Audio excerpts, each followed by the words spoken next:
And of course, China was in a mess. It had, the situation had become more and more serious. 중국 공산당이 어떻게 절정당이, 집권당이 됐는가? 그거는 저는 혁명 과정에서 그 중국 인민으로부터 지지를 얻었다고 생각을 합니다.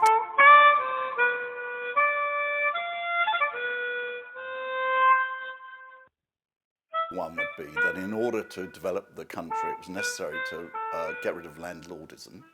It was necessary to protect the borders of the country from foreign aggression.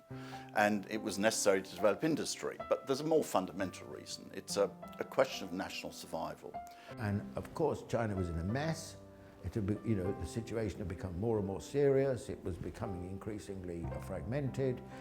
It was invaded by, Europeans, Japanese, and so on. So you have this period of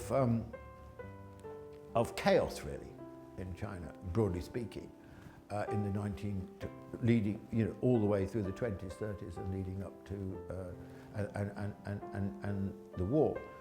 And it was only really in 1949, with the victory of Mao and the Chinese Communist Party, that China became, first of all, reunified.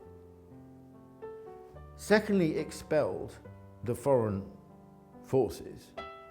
And thirdly, reconstituted the state at the heart of Chinese society and Chinese politics. 중국 공산당이 어떻게 절정당이, 집권당이 됐는가? 그거는 저는 혁명 과정에서 그 중국 인민으로부터 지지를 얻었다고 생각을 합니다. 특히 중일 전쟁 과정에서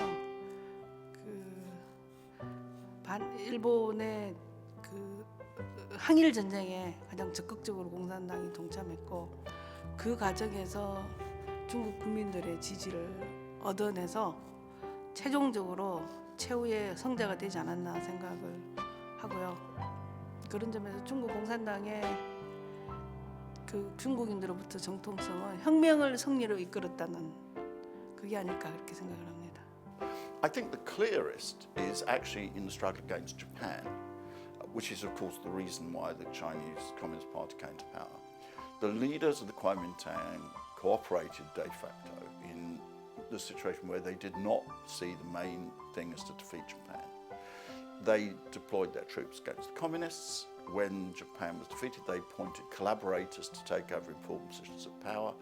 The leadership was entirely corrupt and in relations with the Kuomintang, and that was why it was thrown out. The Chinese Communist Party came to power because it was seen as the only force that could guarantee the advance of China, and that's really the reason more than all the other ones. The heart of what Chinese civilization is about.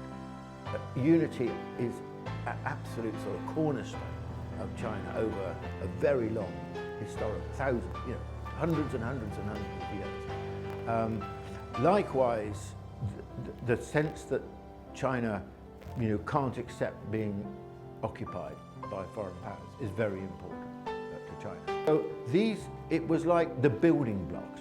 Mao restored the building blocks, if you like, put the modern building blocks in place for China. I think that the 1978 experience was on the shoulders, if you like, of the 1949 transformation.